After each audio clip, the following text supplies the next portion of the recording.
10 años del asesinato de Nisman, sí, 10 años. Y sabe, vamos a dialogar con alguien que hemos tenido en distintos momentos a través de estos 10 años aquí en Radio High, que usted, claro, lo ha escuchado, se le han hecho tantas notas periodísticas, pero más allá de lo que pueda hoy decir distinto, que no sé si lo hay, de todo lo que ha dicho, sirva esta entrevista en primer término para reconocer el coraje, yo le diría de manera muy así de la calle, el par de grandes huevos que él y sus colegas tuvieron, porque había que tomar una causa como el asesinato del fiscal Nisman, donde todo el aparato del Estado intentó lo que todos sabemos, imponer la teoría del suicidio, donde los servicios de inteligencia, bueno, pseudo inteligencia mafiosa trabajó para todo lo que usted sabe. Y cuando el hombre que tenía que estar más protegido de la República Argentina porque tenía una fatua, es una sentencia de muerte por parte de Irán por investigar al terrorismo y a los iraníes, y luego del anuncio que hizo fue abandonado y asesinado como fue asesinado, hay que tener mucho coraje para tomar la representación legal de la jueza en ese momento, ex mujer Sandra Arroyo Salgado, y demostrar con total contundencia que se trató de un asesinato. Por eso digo, lo primero, reconocer el coraje. Doctor Manuel Romero Victorica, ¿cómo le va? Buen día. Buen día, Miguel, ¿cómo está?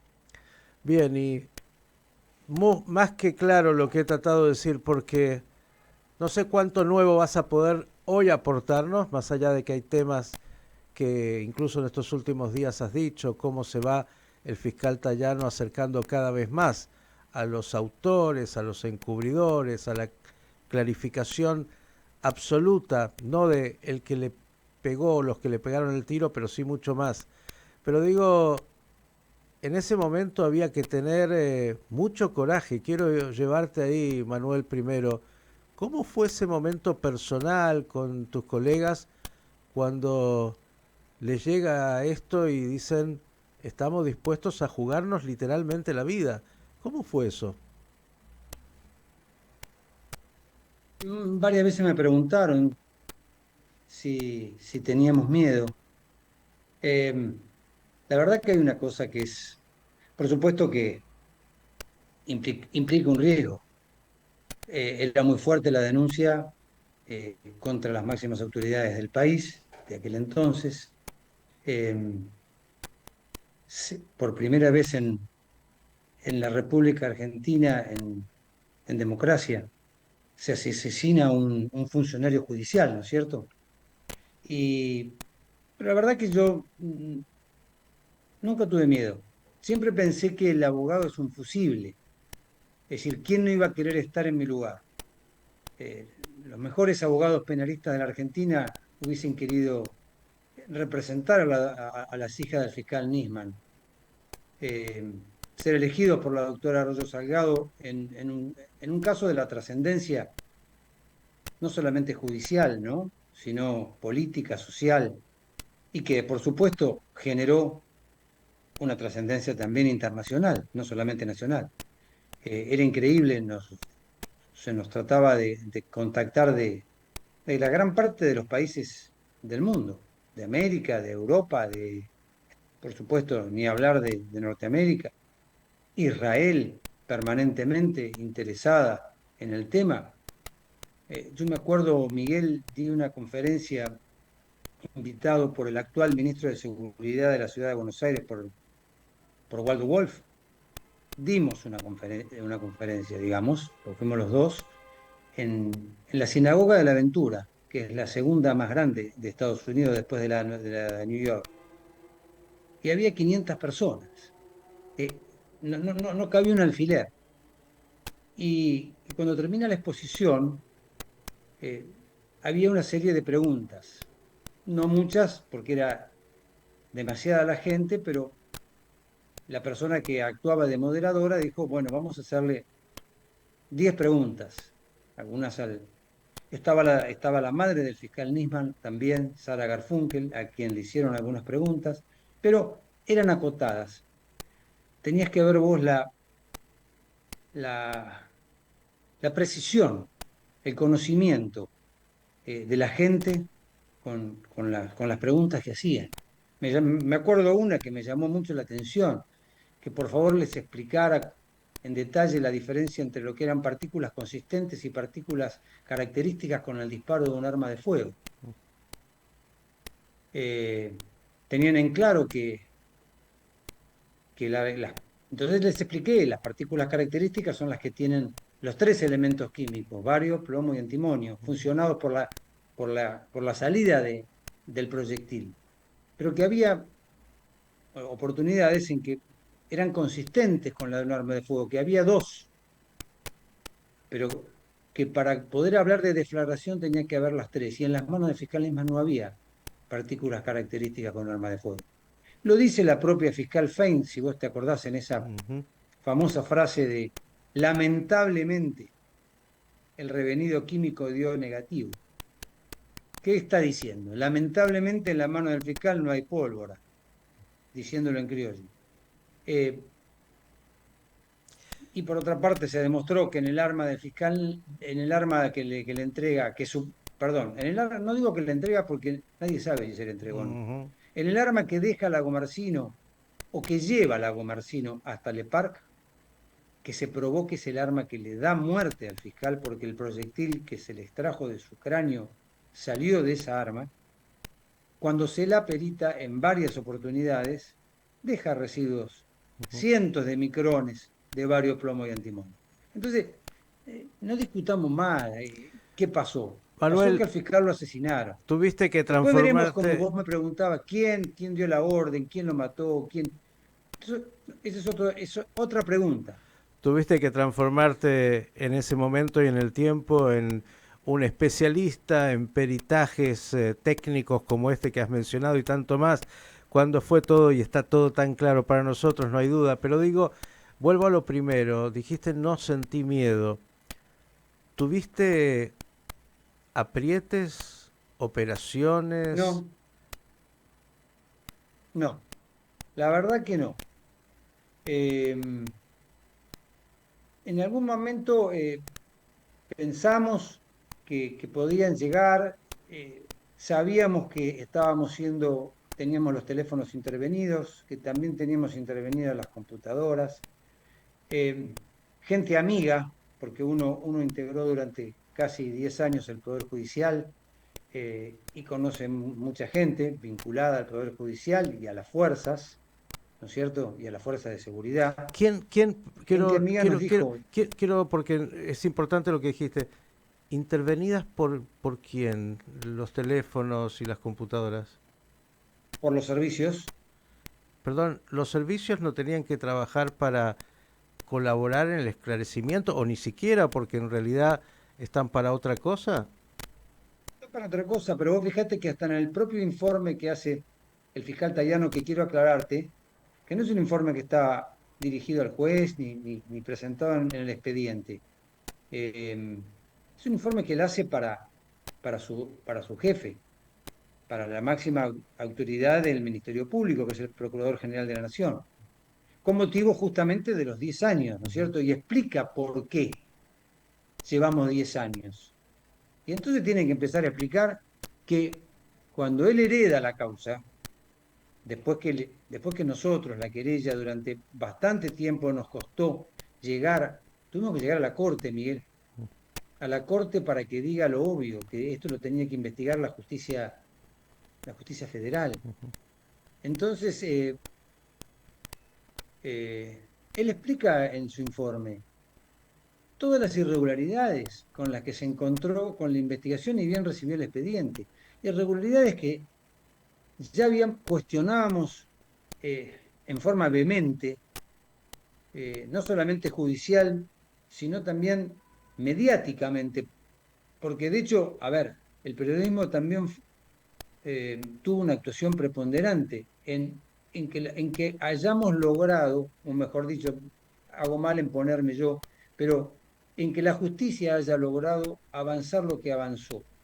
Porque no te olvides que se hizo todo mal, pero se hizo todo mal intencionalmente, no fue un error, no fue un error no preservar la escena del crimen, el baño, la escena principal. No fue un error no preservar el cuarto, el living, la cocina, el palier, el acceso donde estaba el aire acondicionado, donde también se conectaba con el edificio de al lado, donde podrían estar los asesinos en ese momento burlándose de todos los argentinos.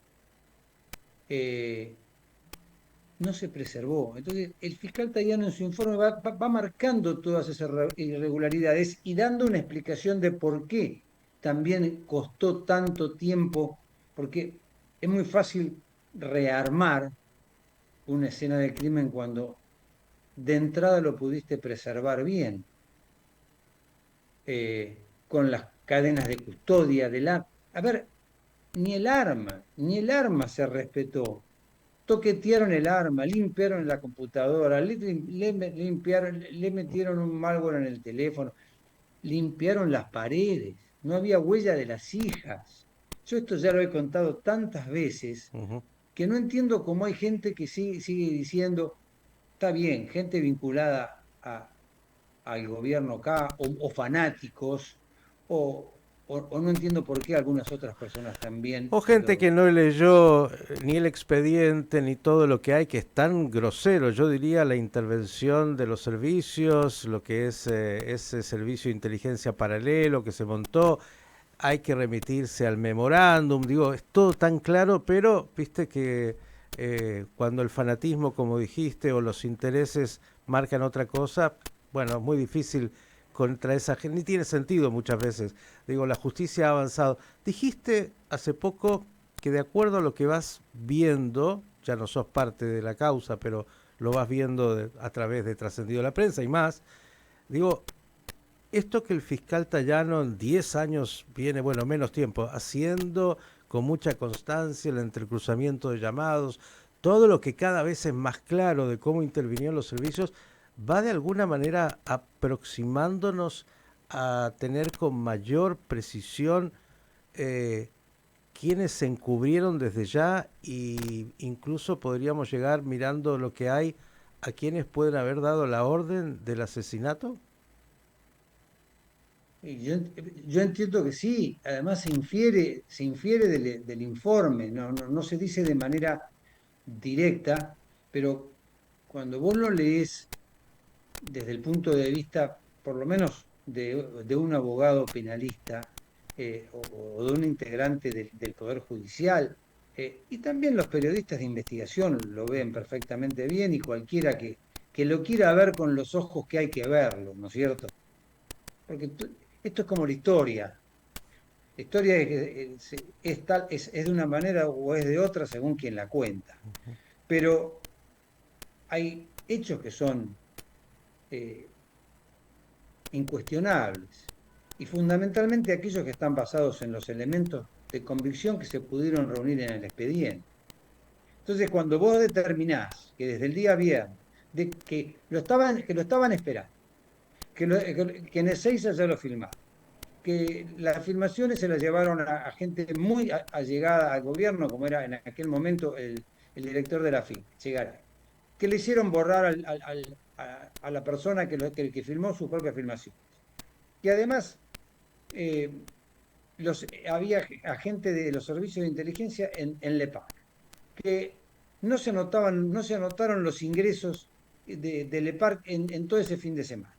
Y empezás a sumar causas conexas, como el incendio de la Casa Rosada el mismo día para no poder determinar quiénes ingresaron o no. Los llamados de Bernie a la presidenta, más de 30, 80 personas que ingresaron como manada de elefantes en el departamento de Nisman. No tiene sentido. Yo lo decía hace un rato, la justicia no trabaja así. Ni antes, ni ahora, ni mucho menos en el futuro, porque cada vez va a trabajar mejor con el apoyo de la informática y de la tecnología.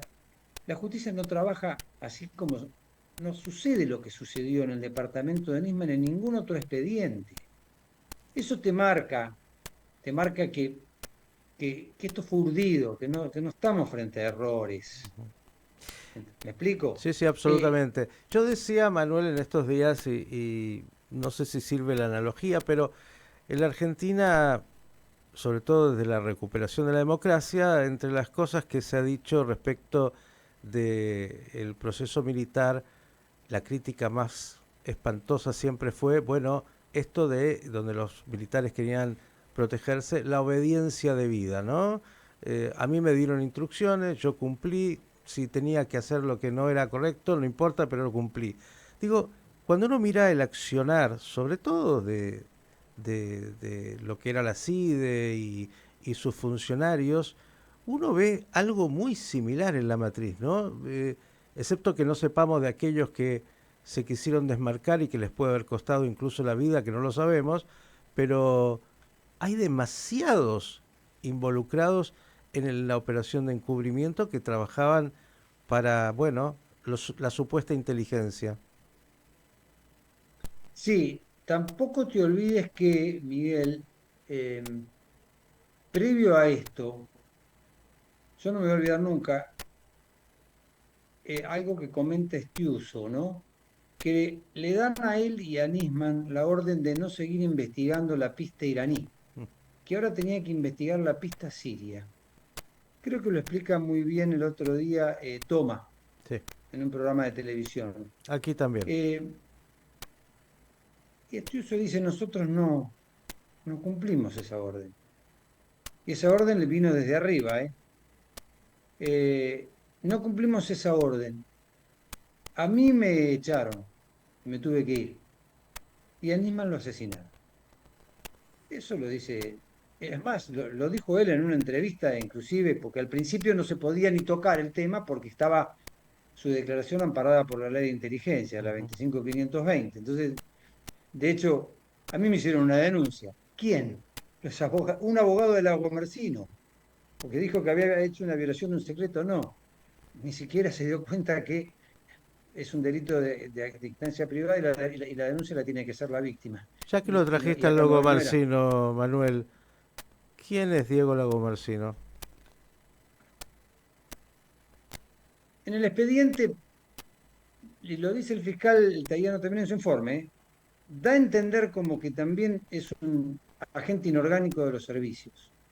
Eh, hubo algunos testigos que inclusive dijeron que era un agente inorgánico de los servicios de la PSA, de la Policía de Seguridad Aeroportuaria. Eh, él está muy enojado fundamentalmente conmigo, yo lo he tratado conmigo y con los demás integrantes, ¿no? de la querella, que en su momento siempre lo tratamos de mentiroso, de lo que es un mentiroso. Además se le nota, porque hay mentirosos a los que no se le nota, a los comerciantes se le nota. Eh, Él tendría que estar muy agradecido de no estar preso.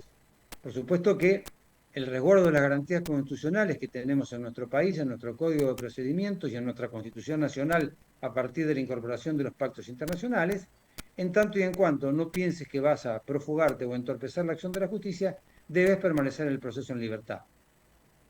Mi opinión personal, y puedo ser muy criticado por eso, es que Lago Marcino hizo casi todo para entorpecer la acción de la justicia y tuvo la suerte de no estar preso. Él ya con eso tendría que estar contento. Mira, eh, nos mintió en la cara a todos.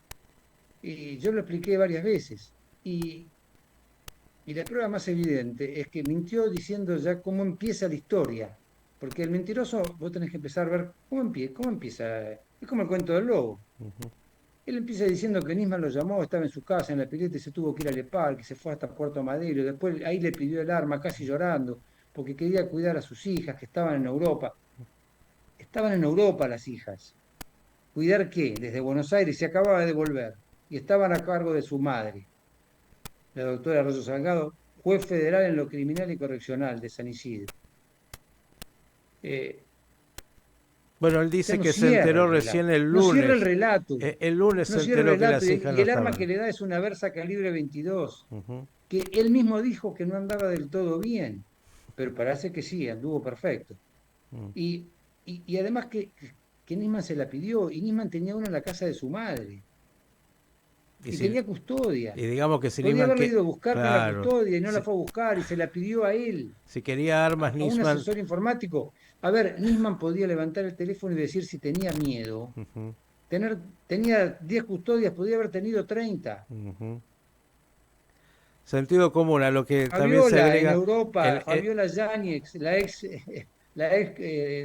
primera dama del señor Alberto Fernández, le estamos pagando la custodia en España porque el otro le dijo o no le dijo. Y acá nos quieren hacer creer que el fiscal federal Nisman sujetó su custodia al arma que le pidió a su asesor informático, Albertino. A ver, no somos tan bobos los argentinos. y a Es más, eso, generalmente nos creemos piolas. ajá, a eso agregarle Pero, obviamente el llamado que no dijo que él había contactado primero al fiscal. Digo, es tan claro y lo que estás después diciendo. lo determinó la pericia informática. Ujú, Hay un WhatsApp donde él es el primero que lo contacta. ujú. Por supuesto que también él dice, no, pero hay de días anteriores. Los de días anteriores, ¿qué me interesan? Me interesan lo que pasó ese día. Es obvio que va a haber de días anteriores. Estamos hablando que vos dijiste que te llamaron para que fueras por esto. Y no te acordás que fuiste vos primero el que lo contactaste. No nos tomes por idiotas. El sentido común que tiene que primar. Quiero llevarte a las dos últimas, agradeciéndote enormemente. Eh, una, hay quien dice que cuando la justicia llega tarde ya no es justicia.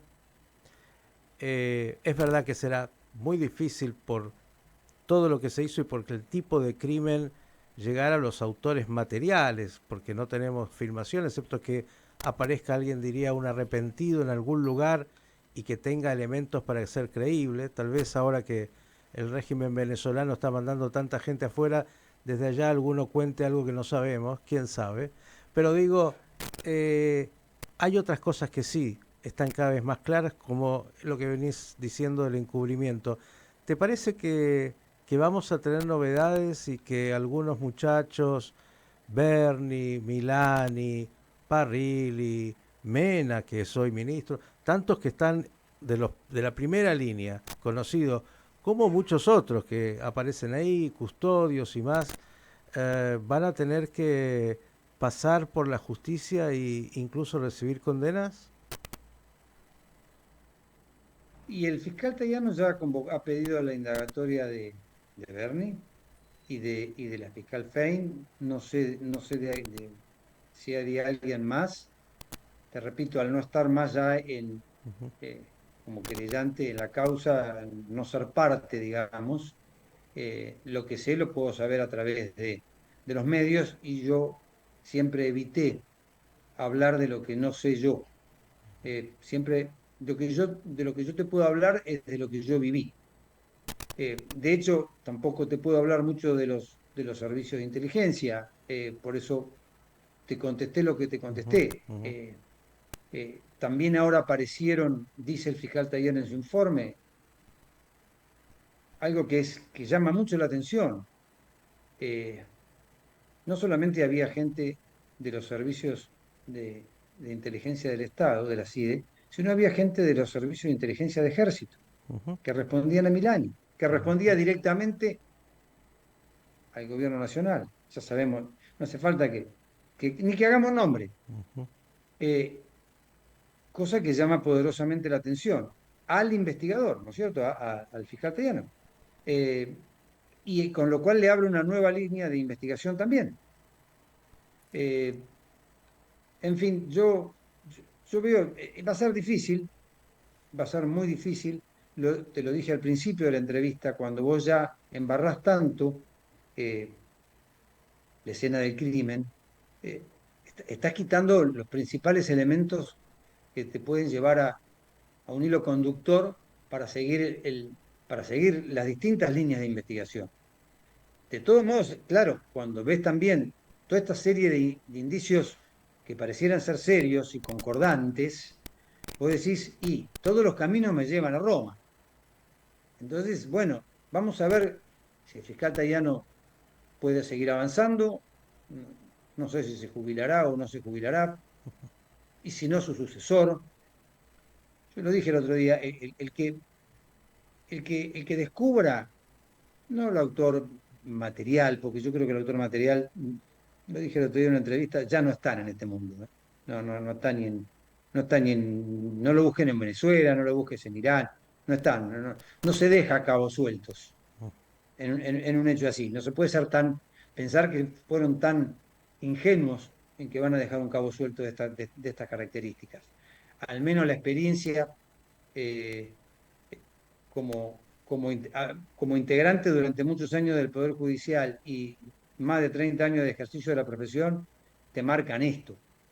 Pero el autor intelectual sí se puede llegar a determinar. Pero no creo que por arrepentidos, acá nadie va a abrir la boca. Importantísimo todo lo que nos has dicho y vuelvo al inicio. Manuel, solamente el reconocimiento enorme a vos y a todo el equipo de abogados que tuvieron el coraje de tomar en un momento tan difícil una causa como esta y haber logrado lo que tendría que haber sido el primer día, que la justicia pudiera tener con total claridad lo que hoy ya determinó el asesinato del fiscal por justamente su accionar en lo que era su tarea específica. El agradecimiento y veremos el tiempo, ojalá por lo menos a los encubridores los ponga donde tienen que estar. Ojalá fundamentalmente por las hijas de Nisman, pero también por todos los argentinos de bien, ¿no es cierto? Porque eh, yo te digo, Miguel, a mí me molesta cuando dicen, no, que la justicia trabaja bien. Eh, ahora, cuando te embarraron la cancha, es muy difícil después decir, ¿y cómo 10 años y no avanza? No es que yo esté, no es que yo esté protegiendo o digamos de alguna manera justificando a los funcionarios judiciales que están interviniendo. Es la verdad, es la verdad. Y los que estamos todos los días trabajando en esto, lo sabemos. A veces se hace muy difícil. Manuel, gracias como siempre. Te mando un abrazo, Miguel, un gustazo y bueno, hasta la próxima. El doctor Manuel Romero Victorica, uno de los abogados que pudo poner luz en aquello que tantos querían oscurecer y encubrir.